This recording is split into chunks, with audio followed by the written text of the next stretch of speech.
لبيك اللهم لبيك لبيك لا شريك لك لبيك إن الحمد والنعمة لك والملك لا شريك لك لبيك اللهم لبيك لبيك لا شريك لك لبيك. Bismillahirrahmanirrahim. Assalamualaikum warahmatullahi wabarakatuh. Sekarang saya ingin menjelaskan tentang surat edaran Menteri Kesehatan nomor 346 tahun 2020 tentang kategori sakit permanen dalam penyelenggaraan kesehatan haji.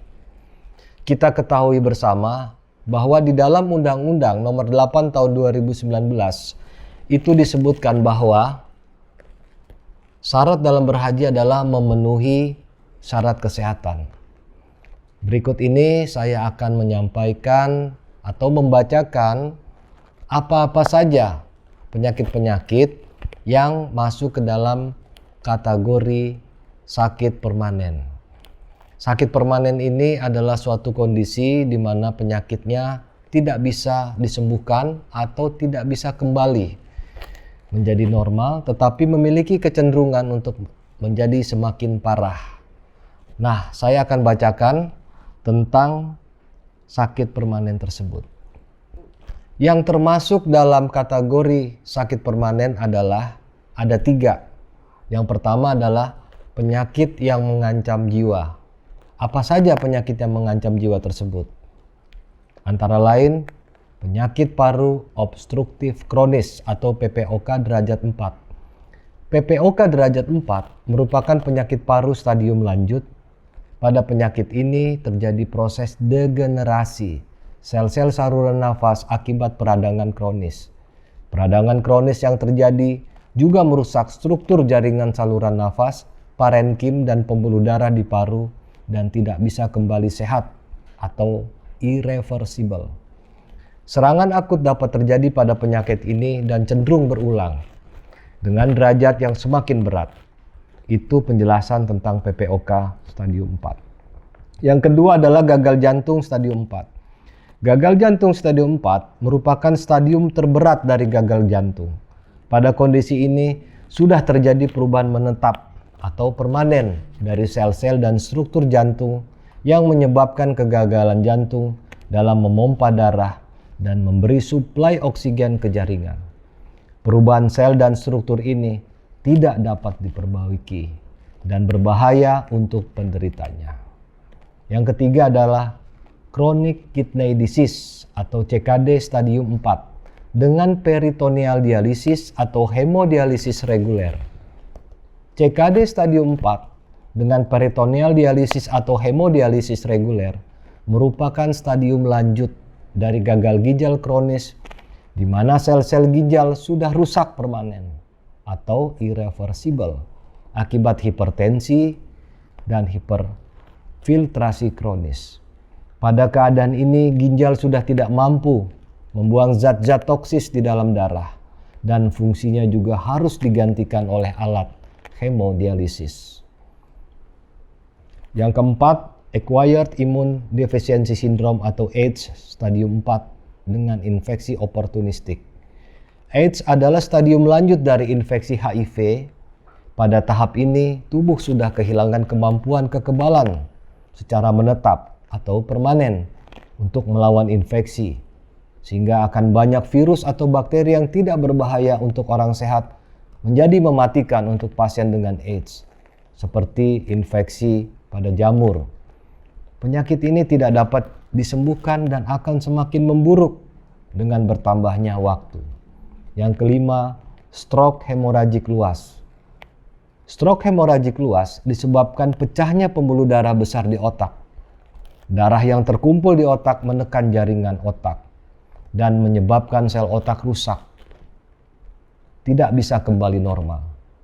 Kerusakan yang terjadi pada sel dan jaringan di otak ini bersifat permanen atau irreversible, sehingga tidak bisa lagi menjalankan fungsi vital kehidupan seperti orang sehat.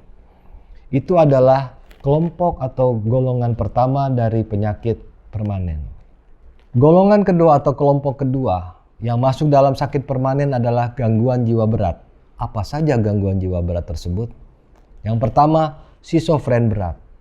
Schizofren berat adalah penyakit otak kronis dan berat yang sampai saat ini belum diketahui penyebabnya atau disebut dengan istilah idiopatik.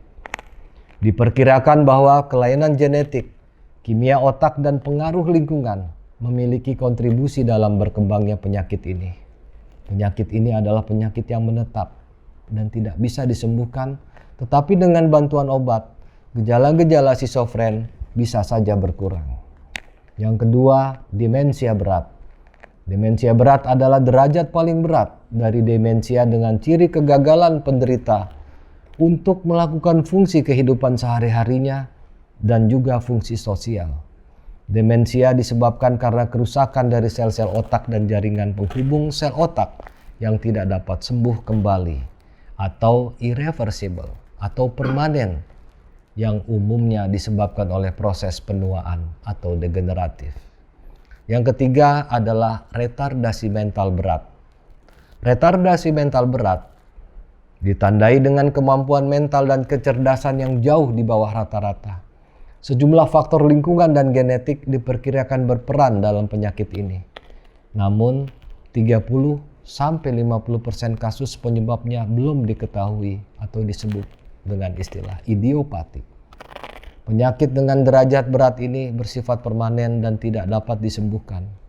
Penderita retardasi mental harus terus di bawah pengawasan karena hanya dapat melakukan perawatan diri yang mudah dan tidak dapat berkomunikasi dengan baik.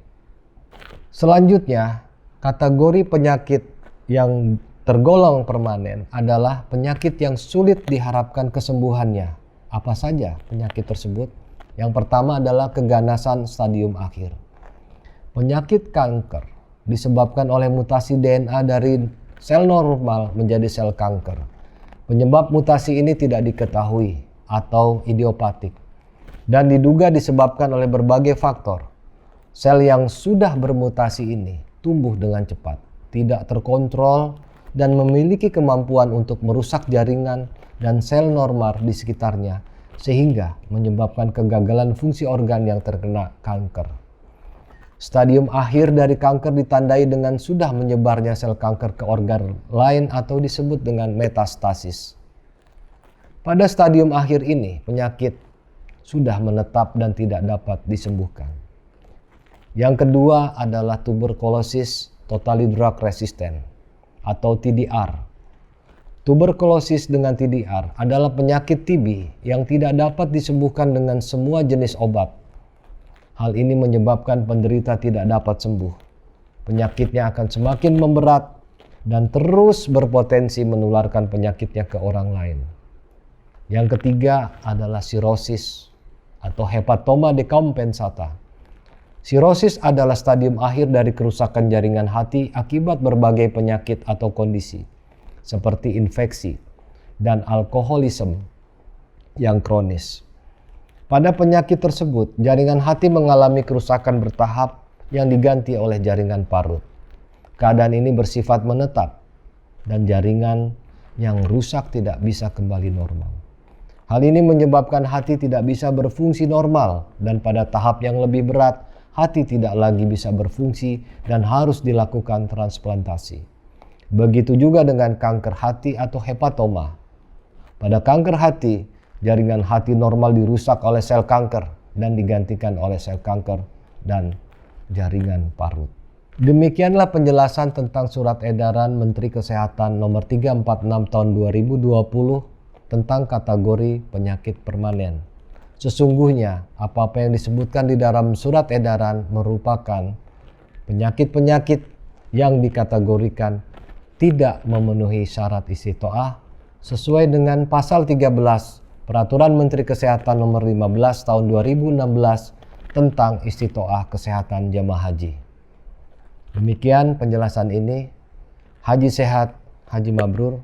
Assalamualaikum warahmatullahi wabarakatuh.